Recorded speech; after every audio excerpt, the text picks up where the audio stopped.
For those of you who are joining us on the call, thank you so much for being here as well. My name is Janencia Wood, and I am the Director of Alum Inclusion for Events at the Alumni Association. And I just want to take a quick moment to also say thank you for those of you who are watching later on. We are so happy to partner with Friends Cross Campus to bring you programming like this. The Alumni Association is focused on developing opportunities for continuous learning and dialogue. Today, we are very excited to celebrate Latinx Heritage Month, which is also recognized as Hispanic Heritage Month.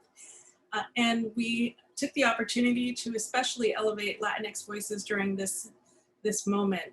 So with that, I'd like to welcome Vanessa Rosa, class of 1929, Dr. Virginia Apgar, Assistant Professor of Latino Studies. Thanks so much for having me. Of course, we're so glad that you were able to take time today to join us. I know that you are in the middle of many different things, but certainly also on sabbatical. So we really appreciate you taking the time to join us. So I do have questions for Vanessa throughout the session, but I will encourage everyone that is on the call to either use the raise their hand feature of their Zoom participation and/or enter any questions you may have in the chat. So Vanessa, let's start with something really easy, which is one of my favorite questions to ask our guests, particularly on this segment. What's your favorite M&C tradition? My favorite, I think maybe I have two. Okay. So the campus-wide tradition, my favorite is strawberries and champagne. Yes. I love to see students right after they finished their last class or the last day of classes. I remember what it was like finishing classes, and I just love that tradition. Being with students and celebrating them, and I also happen to love champagne, so it all works out. The strawberries are a nice bonus. They are.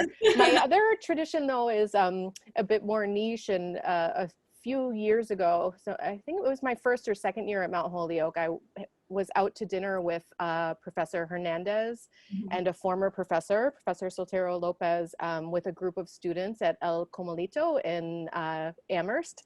And we took a group of students at the end of the semester to celebrate their work in Professor Hernandez's class, their community-based learning work. So it was a small group, maybe 4 or 5 students. And as we were finishing up our dinner, a group of over 15 minutes, about 25 Latinx Mount Holyoke students streamed in, and we're looking around like, where are we? What's going on? And it turns out they were celebrating a bunch of Latinx students who were going on study abroad. Oh. And Professor Hernandez coined it a flash mob. So because we have never seen so many Latinos in one room. And so we decided after that we would build a tradition out of that. At the end of each semester, we would take students to El Comalito, Latinx students to El Comalito to celebrate the end of the semester. So we've done that for, I think, 8 semesters straight now. And so I would say that's my other favorite tradition. That's amazing. I never even knew you all did that. Yeah, it's a lot of fun. That sounds like a lot of fun. That's wonderful. So Vanessa, now that we've gotten the very important question out of the way, can you tell me, I would love to hear from you a bit about yourself, what brought you to this moment, your pronouns, and then in follow-up to that, I'll ask you why Mount Holyoke? Sure. I use she, her, hers pronouns. What brought me to this moment at Mount Holyoke, so what I think that's what kind of brought me here. Generally, so I actually did my PhD in Toronto, Ontario, and as I was finishing my PhD, I finished in 2014.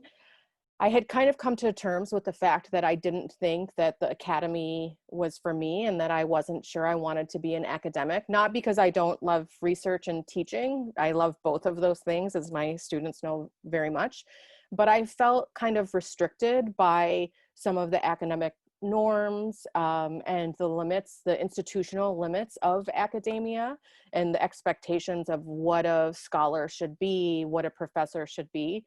And so I decided to take a really intentional step back. And I ended up, at the time was consulting on the side while I finished my PhD. So I was doing some consulting work, and then I got offered a job in the private sector as a government relations kind of consultant, and worked in business development. And so I was doing that for over a year after I finished my PhD. And one random January afternoon when I was at work hating my job, I got an email from Becky Packard at Mount Holyoke saying, "Are you interested in coming to Mount Holyoke as a postdoc?" And I actually did I apply for a postdoc at Mount Holyoke? I don't think I did, because I had stepped back. But in that fall, the prior fall, someone had encouraged me, you have this one postdoc application, you've applied before, you might as well just send it out. Just send it, like, why not? Just all you have to do is click send. So I decided to do that. But I forgot about it. And so this January afternoon, I get an email and I'm like, Mount Holyoke, my brother lives in Holyoke, because I didn't know where it was. And so I called my brother. I said, "Do you know where Mount Holyoke is? What is Mount Holyoke?" And he's like, "Mount Holyoke, why are you asking me this, first of all? And second of all, that would be the perfect job for you. Is this a job?" And it was Mount Holyoke. And so I responded to Becky Packard and I said, of course I'd be interested, because I had a little bit of time to take a break and really think about what I wanted to do. And I thought it was a moment in my life where I could seek out a new experience and opportunity.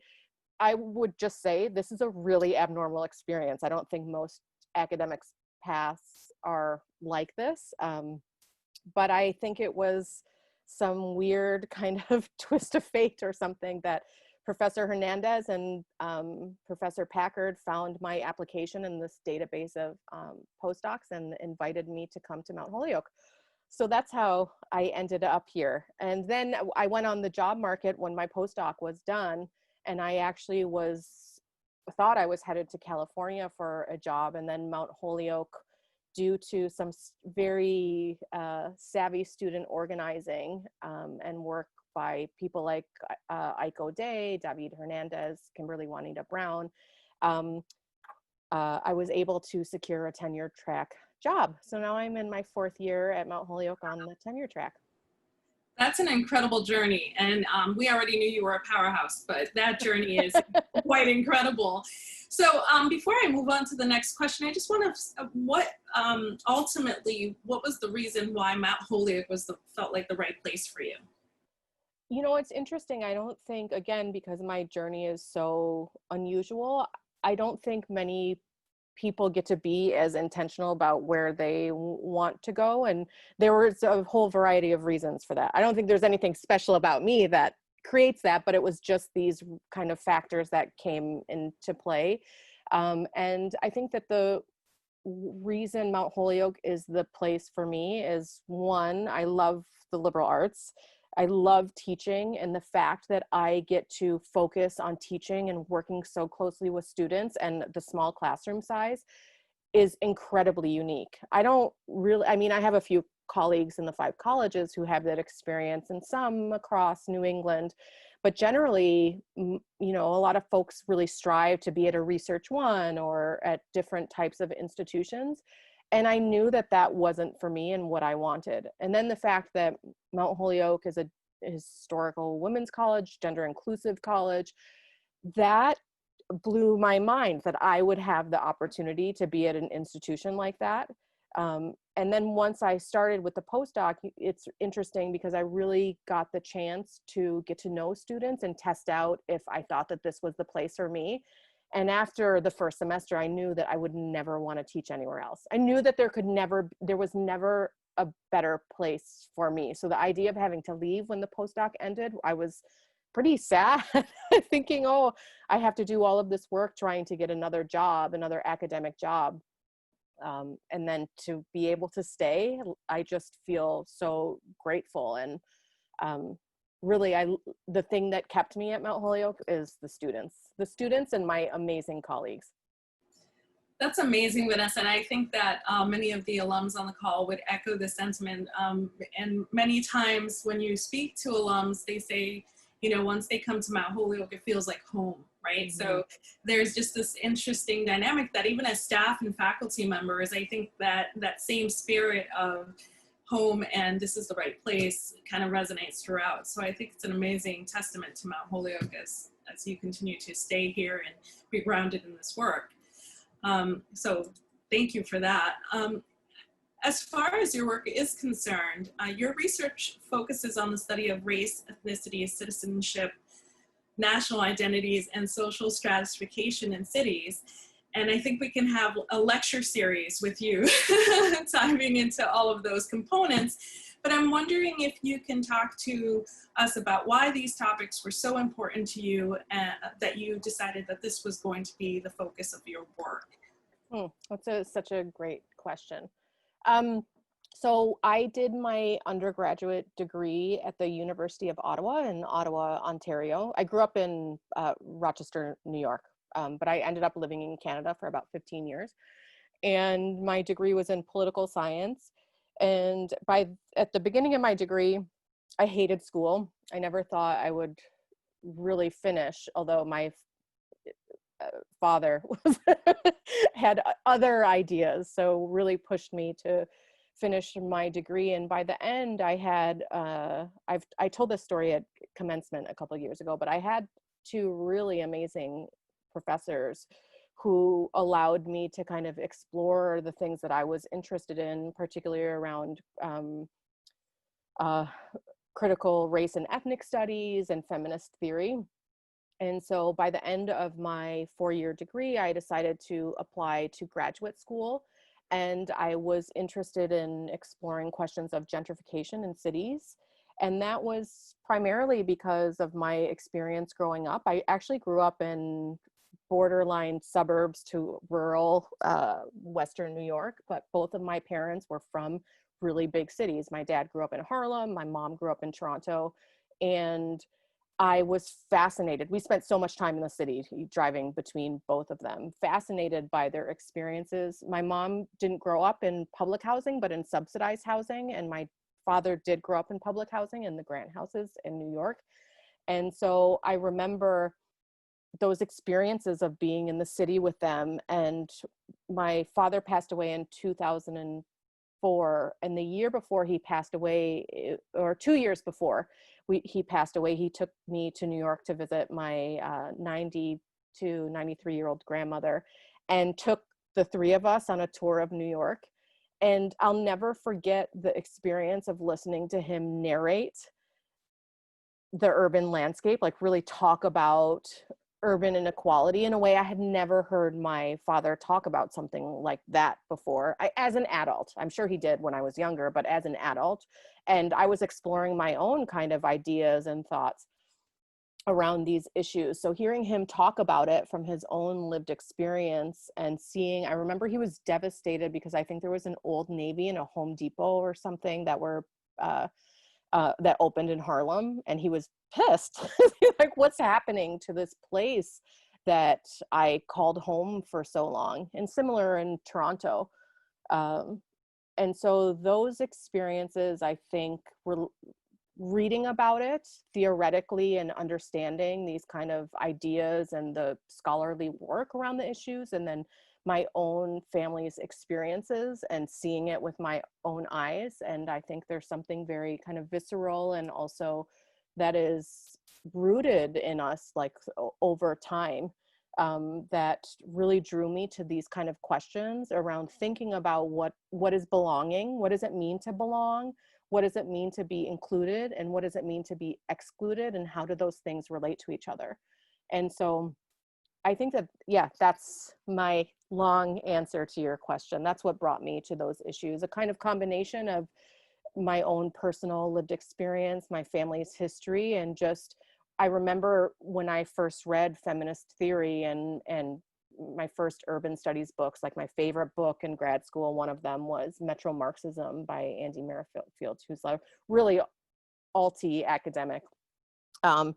And thinking, whoa, this is it. Like, this is what I want to do for the rest of my life. These ideas are so exciting to me and also really rooted in liberation and transformation that I just couldn't imagine doing anything else. That's amazing. And I think if not some of us, many of us can really that really resonated with me specifically because I remember my mother as a very strong community organizer and activist. And basically it was a lot of want, Charlie Brown when I was a child. Mm-hmm. But as I continue to get older and really understand from a different kind of perspective and lens and being ready to hear some of the stories and the importance of sharing that cultural background and those community moments, I think it's far more meaningful now than it was then. So I totally get that rich story. That's such a beautiful moment. Thank you for sharing it with us. So Vanessa, quickly to our audience, just if you have any questions, by all means, insert them in the chat.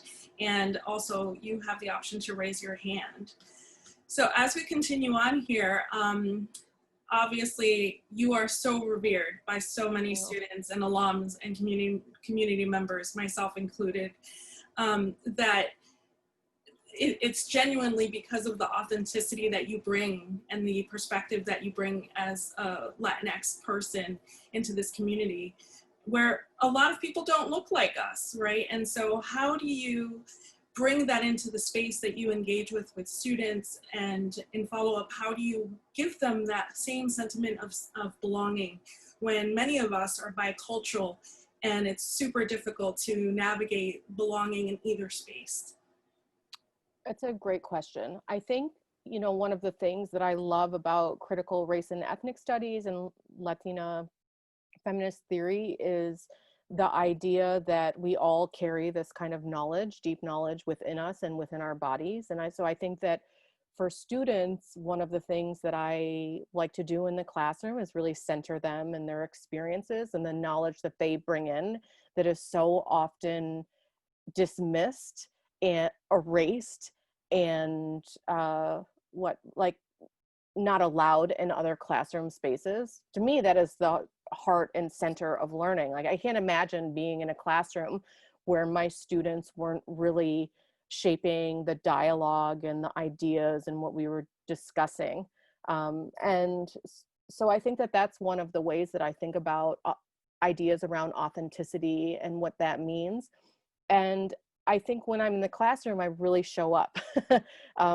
Even when I'm tired or when I'm sick or when I'm hurting, and showing students that I'm a real human too. I think that oftentimes students look at their professors, and I always tease them that I know they're always all up in my business and they want to know everything, you know, but I have boundaries. I think I've created some pretty firm boundaries, but I also let them know that I am a human and that I acknowledge them as humans who have real lives and struggles. And that's really hard. And I think that that is really connected to critical race and ethnic studies, and particularly to Latino, Latinx studies.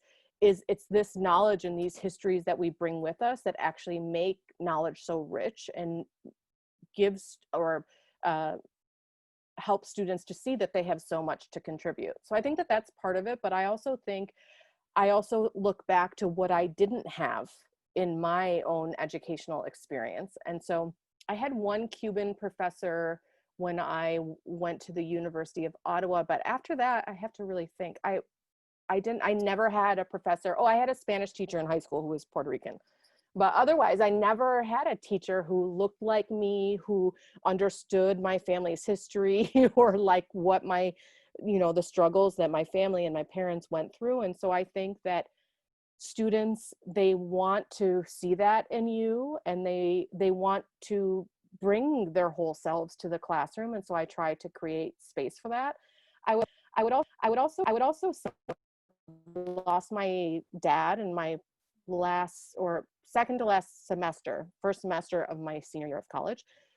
And it was the professors who allowed me, it was the week of final exams, who allowed me to grieve and to, again, bring my whole self and be who I was as a human. And I hear horror stories from students, sadly, about going through experiences like that and not being acknowledged at all by their professors. And again, I think that key to critical race and ethnic studies and Latino, Latinx studies is, yeah, an intellectual rigor but also a sense of authenticity, and that you are allowed to bring your whole self to the classroom. And actually, if you don't, I would never use the word waste or the phrase wasting my time, but you're not really taking advantage of what we could build together.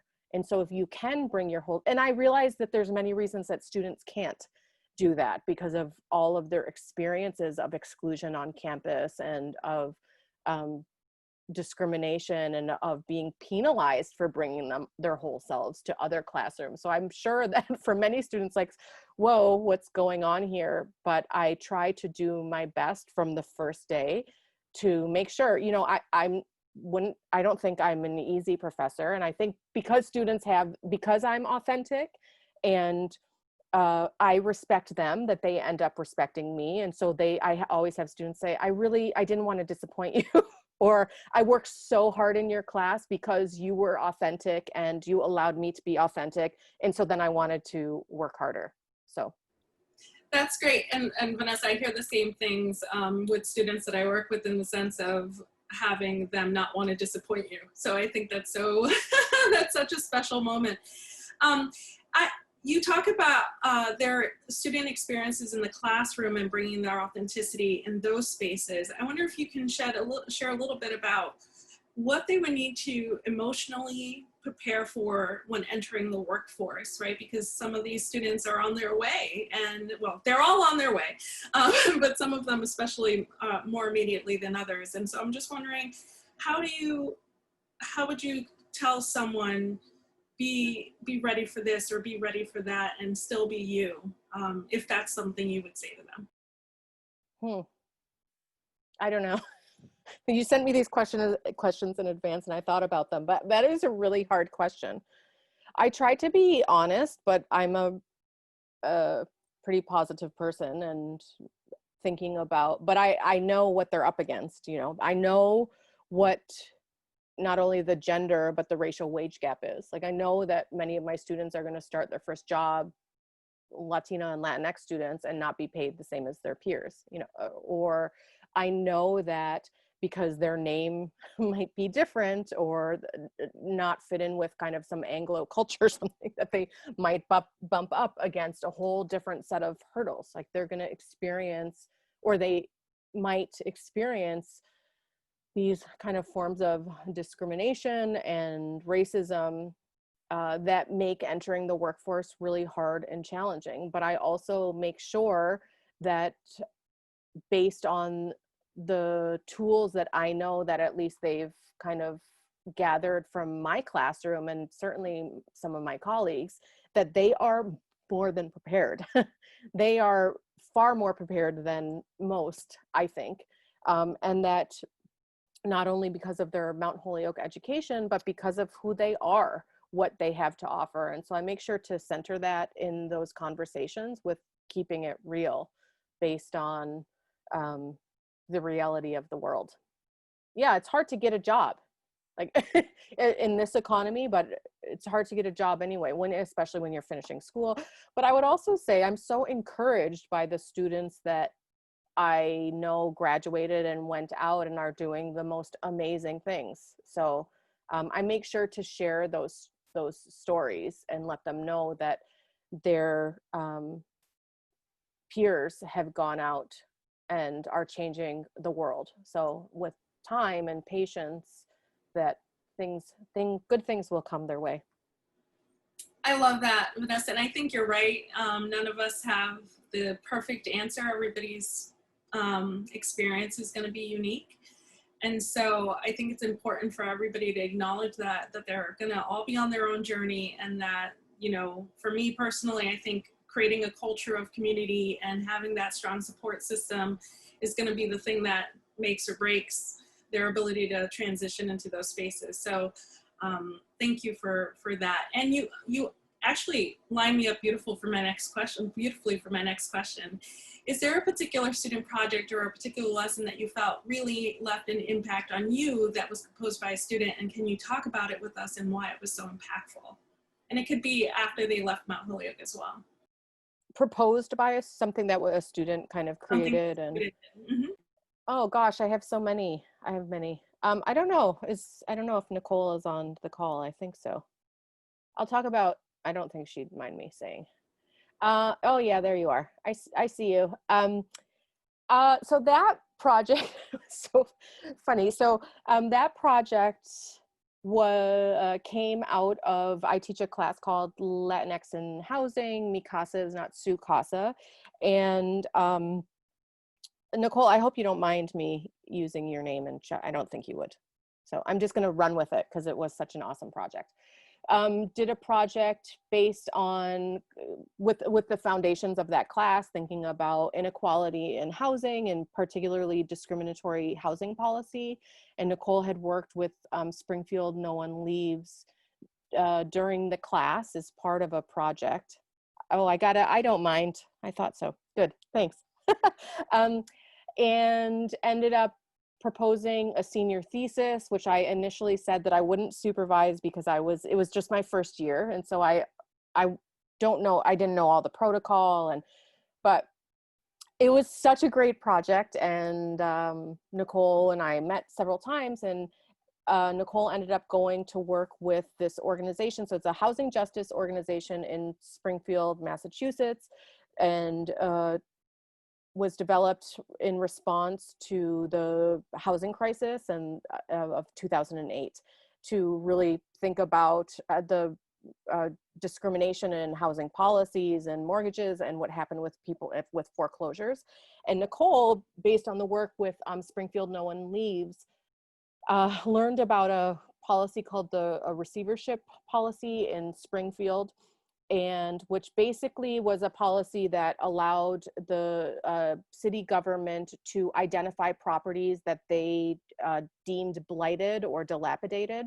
And it's quite complex, so I won't get into the details, but I'll talk about kind of the highlights of the project. Nicole did, I can't remember how many interviews, but I think it was over 20. I don't know, but interviewed the mayor, the mayor's assistant, 20. I'm good, I have a good memory. The mayor, the mayor's assistant, interviewed folks in the kind of businesses and private companies who were taking over these properties, and interviewed homeowners who had either lost their home because of the receivership policy, or were in the process, still in the receivership process, where they were at risk of losing their home. And just wrote the most beautiful thesis in her senior year. I mean, it was a master's project. I was absolutely blown away, and used this really kind of interdisciplinary feminist methodology, centering people's stories, drew on some maps that my class had created, and then analyzed these maps, and then turned the thesis over to the community organization so that they could lobby against the policy. So that was one of my big highlights, because it was one of those moments where you look at Mount Holyoke students and think, who are you? How could you do this? This is really amazing work that went so far beyond my expectations. I love that story. Thank you for sharing it. And Nicole, thank you for your willingness to let Vanessa share that story. I think it's so important. I find myself in awe almost every day that I learn about a project that a student has done, and it really speaks to the richness of the quality of student that is here at Mount Holyoke. So thank you for sharing that example with me. So Vanessa, you are on sabbatical, and I'm super curious if you will share with the group why you're on sabbatical and what you're doing during this lovely time off. Sure. So as a tenure track faculty member, you get a 1 semester leave, or you can opt for 2 semesters. So I selected to have 2 semesters of leave. I go up for tenure, so I'm in my 4th year. So in your 6th year, basically, you go up. And what that means is you have to kind of demonstrate your strengths as a teacher, as a community member, through service and through your research. And so as part of my leave, I am finishing my book project. That's my big piece of leave. I should also say I just moved, so that has been a big part of my the first official month of my leave. So you're seeing me at day 4 or 5 in my new house. And that's the river behind me back there too. I don't know, it's a little bit bright right now, but so that is the first project of my sabbatical. Congratulations. Amazing. Thank you. And the second, so my book project is on, it's called Revitalizing Cities, Contesting Technologies of Urban Governance. And it's about 2 public housing projects in Toronto that are being quote unquote revitalized. And in that project, I look at some of the different, what I call technologies. So kind of tools of urban planners that they use to tear down these housing projects and rebuild them as mixed income and mixed use neighborhoods. And so I look at how the term, the actual word diversity, is used in the projects as one technology. The second is how surveillance is used in the project. So there's something famous urban studies person used, Jane Jacobs, called Eyes on the Street. So how they use this kind of language around policing each other as residents in the housing project. And then the last technology is how the language of consultations and participation is used as actually a technology to manage the people who live in these neighborhoods. And so while that might seem like, of course, you would want communities to be involved in the planning of where they live, how that's actually used to regulate and restrict them, and also how the communities kind of mobilize and create their own spaces for engagement and community building. So that's my main sabbatical project. My second project that I'm working on right now, I have a piece coming out in Meridians in the next couple of weeks, and then another piece coming out in a brand new Latino Latinx studies anthology on my new project, which is on Puerto Ricans tenant organizing in Harlem, in New York. And so the first piece is more of a testimonial rooted in Latina feminist methodologies and feminist theory. And that is based on actually some work that my grandmother did as a tenant organizer, the president of her tenant organization in the 1960s. And then the second piece is thinking more specifically about the history of Puerto Ricans in public housing in New York, which there is no history that's been written before. So that's part of the work that I'm working on. Wow, Vanessa, that's incredible. Thank you so much for doing that work. I think it's such an important testament to how the Latinx community has really contributed to the United States and almost a forgotten contribution in history. So as a Puerto Rican myself, I'm so excited to read this and engage with that work further. Just such an awe. I'm in awe. Anyhow, so thank you. Of course. So what are you most hopeful for? This will be our kind of last official question for you. And I'm really curious what you're hopeful for in the next few weeks, months, whatever your time frame. I'm hopeful because of Black Lives Matter. I'm hopeful because of the way that folks are organizing and mobilizing in response to like really long-standing injustice and saying no more. I mean, people have been saying it, and I'm hopeful because new worlds and possibilities are being created by folks who have been so disenfranchised. And so that gives me great hope in relation to all of the despair. Like, I don't think that those things are necessarily operate in opposition to one another. But I would say that, yeah, I'm hopeful because of, frankly, of Black and Afro-Latinx organizers who are leading the way and so often ignored and erased in these kind of histories of struggle and all of the pain and suffering that is also coupled with joy, and again saying no more to what were this world that we've created and contributed to. So that gives me great hope. Thank you for that, Vanessa. I think that's exactly the right note to end this conversation on. It warms my heart that you mentioned that as what you're hopeful for. I think we're all in your company, standing by you in that hope as well. Before we part, I want to take a moment to acknowledge that we are also celebrating the start of LGBTQ History and Disability Awareness Month right here, October 1st. And for more opportunities to engage in these programs, you please visit the events.mtholyoke.edu so that you can make sure you continue to participate in these kinds of opportunities.